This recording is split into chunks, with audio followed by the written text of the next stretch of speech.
Everyone, welcome back. It's great to have you here today on this Wellness and Weight Loss Wednesday, where I'd like to share with you 7 healthy Ayurvedic biohacks that they were actually talking about 6,000 years ago, well before our innovative and I would say modern day biohacking. So the reason why I want to share these with you today, that if they've been around for 6,000 years and people are still talking about them today and you haven't yet implemented them, it may be time to begin to knock these ones off the list. So that's why I'm giving you 7 of my top ones, meaning like there are many more that you can use. It's kind of like when we get deep into intermittent fasting, there's a lot of different things we can play with, but you have to start with the foundational items. So if you're not doing these foundational items and you haven't yet checked all 7 off your list, this is the place to start. No doubt about it. Can't recommend that enough. And if you're confused at all, feel free to ask questions. Let's literally head on over to cabralsupportgroup.com,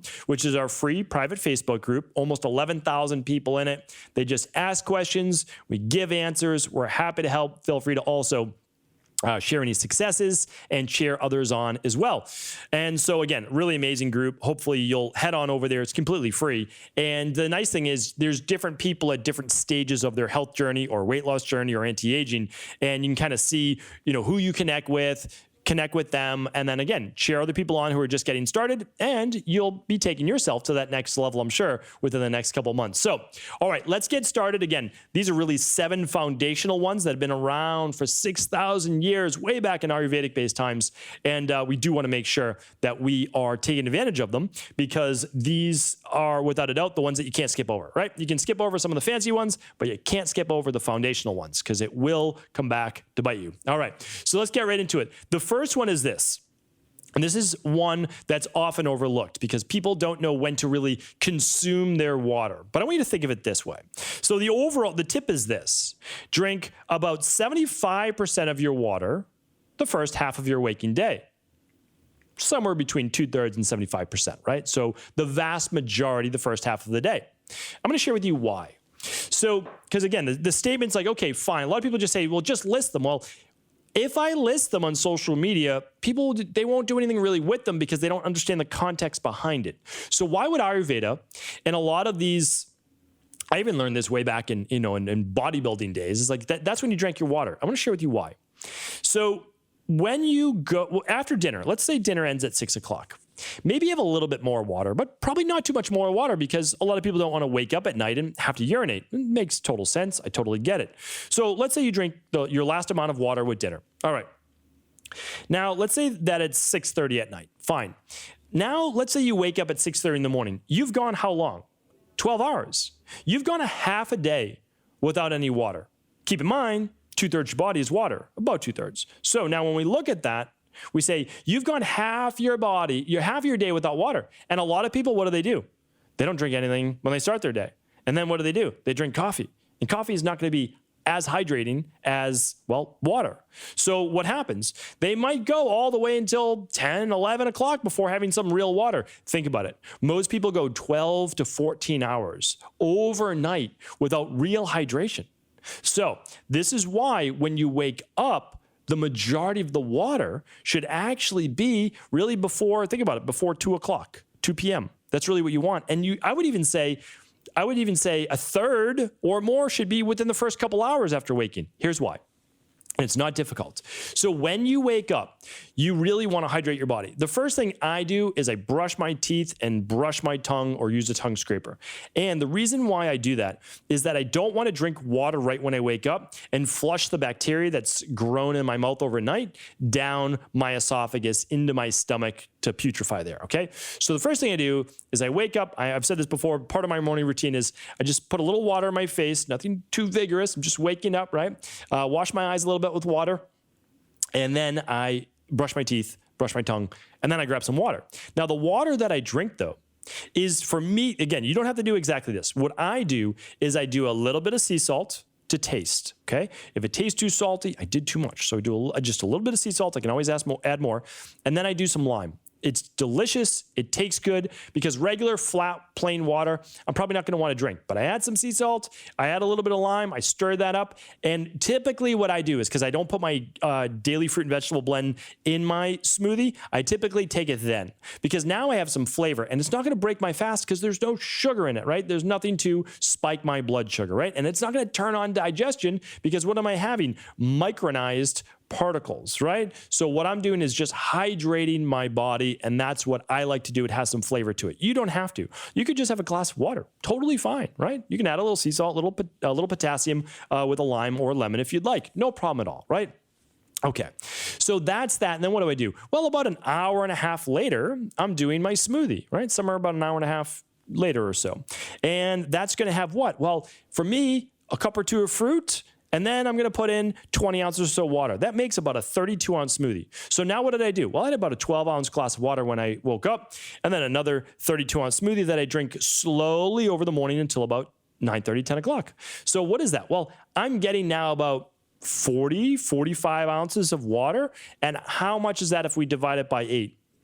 Somewhere about 6 glasses, right? So I've had 6 glasses of water, and for me, I need to get about 10 glasses of water for the day. So I've already super hydrated by 10 a.m. And now I've gotten all that water back into my cells and into my blood. It's flushing my kidneys, flushing my liver, and it's obviously waking up that digestive tract as well. So really, really good one. If you're not doing that right now, I can't recommend enough. It's going to give you natural energy. You will be shocked at how much more natural energy you have by doing that. Now, if you have low blood sugar, you're going to have to add a little bit of carbs or something with your water, or you'll just be diluting your blood. But that's another topic for another show. All right. So the next one, because we just talked about all that fluid, if it's not a smoothie, don't drink water with your meals. People get so bloated at their meals, and sometimes it's because that's when they're drinking the majority of their water. You don't want to fill your stomach with water and food because it dilutes your stomach acid. It dilutes your pepsin. Okay, well, that's what helps break down protein. So again, unless it's a smoothie or a smoothie bowl or your oatmeal, whatever it might be, don't fill up on a lot of water. All right, really, really important to remember that. And so here's what you want to do: 1 hour before your meals, or no closer than a half hour to your meal, have a glass of water. The glass of water actually will be good for the stomach mucosa, but not within a half hour of that meal. And then wait an hour after you eat to have a good amount of water again. So during your meal, you're just sipping on some water. Ideally, some warm or hot ginger tea, which is a good digestive aid. Or you can just have a little bit of water with the meal, just enough to sip. In Ayurveda, what do they say? Well, they look at the stomach as 4 parts, okay? And I've mentioned this before in my previous Ayurveda shows. We'll link up all of my Ayurveda shows today at stephencabral.com/1874. That's today's show notes, 1874. Okay, and all my podcasts are at stephencabral.com/podcast, so you'll be able to find it. So here's what they say. Your stomach, look at it as 4 parts. Now, it's not technically 4 parts. You could say it's technically 2 parts, right? The fundus and the lower gastric part of the stomach. But in Ayurveda, they talk about it as 4 parts because it's how you fill your stomach. So you take 2 of those parts of your stomach and you fill them with food. You take 1 of those parts and you use it in Ayurveda, typically with some type of tea, hot tea, warm tea. Same with traditional Chinese medicine. Warm to help with digestion, hot digestion. That's what you want because you want your stomach to be like cooking chicken soup or cooking soup. You wouldn't cook soup without a flame, right? You need some heat, some fire for your digestion. But now that's 3/4 of your stomach. What would the last part be? For air. So they allowed that for the ether, for the air, and that's so that you don't overfill your stomach. We'll be talking about that a little bit more towards the end of the show. All right, but it also means just a little bit of water, right? Just a glass of water, not 4 glasses of water at your meal. All right, now the next one is this. Number 3 is this. Do not eat a big meal after 5 or 6 o'clock at night, okay? About 3 to 4 hours before bed. Ayurveda would tell you this. If it is dark out, don't eat. That's literally, that if you translate it, that's essentially what they say. You eat during the light hours of the day, okay? Breakfast after sunrise. Lunch when the sun is highest in the sky. Dinner at dusk before it's dark. Okay. Now, why do they say that? Well, that's the more catabolic part of the day. That is when the body is turned more on. Digestion is going to be stronger. But also, the closer you eat to bedtime, and this goes especially the older you are, okay? You simply just don't have the digestive energy, stomach acid production, enzyme production, and bile production that you did when you were, let's say, in your teens and 20s. So the older you get, the more important this is. And you can prove it to yourself. Remember, you never have to take my word for it. I'm okay with that. You can test all of these things. I did myself. Remember, I'm the biggest skeptic in the world, which is why I've read all the books and traveled all over the world, because I didn't believe anybody until then I did, because I said, oh, this actually works. So here's the thing. You can test your REM sleep, your deep sleep, and your HRV. All right, and you can do that, again, with any sleep-based device. But the closer you eat to bed, I'm telling you right now, the closer you eat to bed, the poorer your deep sleep is going to be. You're going to be more restless, less REM sleep. Really, really important. Again, there's always contraindications to this. Let's say someone's hypoglycemic. They might need to have a little something in bed, before bed. But it's only because they have an underlying imbalance. Now, once they fix that imbalance, then they'll be totally fine. Then they can go back to this. Okay, so go back for another podcast, the Ayurvedic Rhythms of the Day. If you didn't check that out as to when to eat, when to wake, when to go to sleep, definitely check out that previous show. All right, now the fourth one is this: make breakfast easy to digest. Okay, this is where a lot of people are going wrong. So one, they're skipping breakfast. I have plenty of podcasts why probably breakfast is not the meal to skip, but that's not for today's podcast. Okay, so the other is the total opposite. People eating steak and eggs, chicken sausage. That's what it was back in my day, like early 2000s, paleo taking over the world. And you should be eating just heavy meats and eggs and all those things. And believe me, I was doing it, especially when I was trying to do natural bodybuilding, and I put on about 30, 35 pounds. And yeah, I mean, it'll work if you want to put on some size, but it is majorly taxing on the digestive system. Remember, about a third of your energy goes towards digestion. And if you aren't waking up with a good amount of energy, your digestion is not already strong in the first place, and you start putting heavy proteins in your body first thing in the morning, it's going to be a difficult challenge. I'm not saying don't eat protein. What I'm saying is a lot of these heavy proteins, not ideal. They always did easy to digest meals in traditional Chinese medicine as well as Ayurveda. There's no doubt about it, right? There's just like, that's exactly what they eat. In China, they would do a lot of broths and soups and different items like that. In Ayurveda, they would do quirk, and they would do a lot of juicing. They would do smoothies in their own way. I mean, nobody was making smoothies 6,000 years ago, but they would do fruit, and then they would do, a little bit of maybe warm grains with it. So it's just something to look at. Again, excuse me.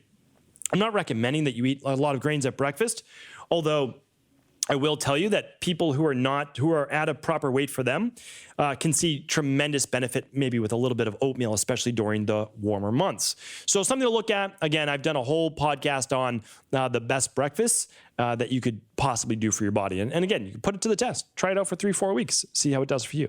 All right, the next one, number 5, is only drink caffeine once per day, but not in the second half of the day. So they've always said this. And again, there was caffeinated based beverages and foods back in TCM Ayurveda as well. Not only coffee, but I would say more so teas. And tea does have caffeine. Again, if we're talking about black teas and even green tea, has about 44 milligrams of caffeine per cup. So why do they do this? Well, if you look at it, now we know, we know the natural rhythms of the body. It's called a diurnal rhythm. Diurnal is basically just 2. So we're diphasic, diurnal. We're up during the day and we're asleep at night. But we're up during the light hours and asleep during the dark hours. That's how it's supposed to be. Now we have electricity and we can be up whenever we want, but that's not always how it was. If you were out in the wild, you'd be prey if you were up at night, and you really wouldn't be able to see because it's not always bright moonlight. And also, what would you be doing at 11 o'clock at night when it's pitch black out, right? It's just, so again, we want to work with the natural rhythms of the body as well. But think about it this way. Let's say you have a cup of coffee at 8 o'clock in the morning. Okay, so that cup of coffee at 8 o'clock in the morning, once metabolized, digested, it's going to be about 8:45, 9 o'clock. All right, so now we've got it metabolized. It's now 6 hours from that point. Okay, so we've got a half-life of about 6 hours. So now we're going 9 to about 3 o'clock in the afternoon, right? Okay, so that's okay. Like, you get your initial spike in the morning when cortisol is supposed to be the highest anyways. Again, if it causes you anxiety, nervousness, if you're more of a Vata type, ectomorph, you shouldn't be drinking caffeinated coffee. You can just do organic Swiss water processed decaf if you'd like. You can check out all my resources as well for all the best brands at stephencabral.com/resources as well. It's all the brands that I use. So, okay, but now let's say you have a cup at 3 o'clock. You're getting a little tired mid-afternoon, 2, 3 o'clock. Well, what happens? Well, now that's metabolized by what? 3 o'clock, 3:30 in the afternoon or so. 6 hours later, 9:30, 10 o'clock at night. You have to be careful with that half-life of caffeine. But not only that, your diphasic rhythm of spiking cortisol between 6 and 8 in the morning all of a sudden becomes a second spike. So 6 and 8 in the morning, it goes up. If you're watching some video, you can obviously see it go up. And then it's a slow, gradual decline until about 9:30 p.m., which is your lowest drop in cortisol, or should be naturally for most people. So now, if you're up at, let's say, 6, 8 in the morning, that's where your natural cortisol rise should be, the cortisol awakening response, it's called.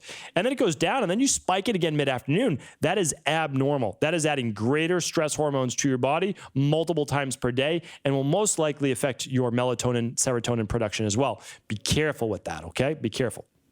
So have your 1 cup, maybe 2 in the morning, but keep it at your 200, 300 milligrams max of caffeine, especially if you're sensitive to it. Okay. Now, the next one, number 6, is regardless of what type of diet you follow, be careful with these 2 foods. Okay, I've done a whole podcast on this. We'll link it up here today. Go to stephencabral.com/1874. There are 2 foods. People always say, well, it's sugar that caused the obesity, it caused the hypertension, high blood pressure, high cholesterol, type 2 diabetes, cancer. Okay, because we've seen the rise over the last 100 years. There's no doubt about it. Sugar, processed foods went up. We're not talking about fruit. We're not talking about sweet potatoes. We're talking about processed food. People take a sweet potato and say, oh, it's bad for you, and look at all these carbs. No. The cell receptors might be a little bit off right now, but that's a sweet potato. Okay, totally different than a bag of chips, right? So we get processed sugar, processed food. Okay, careful with that. No matter what diet you're on, keto, paleo, carnivore, whatever diet you're on, okay? There's a million diets out there. Be careful with sugar and processed food. It's always going to lead to inflammatory-based issues, blood sugar irregularity, inflammation of the body. Now, the other one we have to be careful, though, about is oils. Be very careful with over-consuming cooked oils. So what does that mean? Well, the potato chips, anything fried in oil is very dangerous, because it's not just sugar that is the issue with the body, because we also saw a rise in oils during this industrialized period of time. So I'm not just talking about hydrogenated oils. I'm talking about a lot of these cooked oils, right? I don't have an issue with some avocado oil, some olive oil that has not been oxidized, of course, fish oil. I'm talking about that. I'm talking about these hydrogenated oils. Again, I've done a whole show on this, that are highly inflammatory, highly oxidized, and cause massive issues in the body with the same issues: cancer, type 2 diabetes, blood pressure, cardiovascular issues. So careful on those 2. Again, these are all things you need to check off your list. And you'll be fine eating a natural, whole food-based diet. You're not going to have issues with oils when you're eating your fruit, vegetables, your sweet potatoes or tubers, whatever you want to call them, your legumes, your fish, meat, poultry, whatever you eat for your protein. And again, it could be on a vegan diet, more of your legumes. There's not going to be an issue. So like, again, what do you want to do? Well, you want to stick more to your whole foods, of course. Okay. The last one is this. And I've talked about it in different types of terminology. Everyone around the world, the longest lived cultures, have different names for this, and this is really important. But you want to stop eating at 80% full. I know that this is difficult for a lot of us, but it's because and I talk about this, let me see when I actually talk about this specific tip. So, okay, it's going to be coming up on episode 1880. So I know I have it outlined here. So it's next, definitely stay tuned for next Tuesday. And we have to be careful, because sometimes we way overeat at lunch because we skip breakfast. So just, again, keep in mind, it's actually easier on the human body to have smaller meals. So I'm not talking about 6 small meals like I used to do back in the day, but you can have normal sized meals that you feel satiated, but not stuffed, not overly full. So in Ayurveda, going back to that, what do they say? You want to eat until 75% full because you save 25% of the stomach for air and movement for digestion. Okay. Now, in Okinawan-based cultures, longest lived culture in the world, eat until 80% full. Really, really interesting. So what do? Well, I always say use a smaller plate, right? It's backed by psychology, 9-inch plate versus a 12-inch plate. You can fill that 9-inch plate. It's going to be plenty of food for most people. Eat slowly, chew 30 plus times until the food becomes more of a paste. Put your fork down between bites.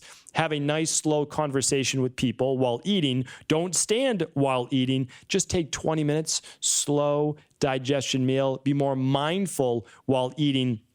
And also in the beginning, it might be a little bit challenging, but then your stomach will get used to it and you'll send the proper signals to the brain. Oh, I'm eating more slowly.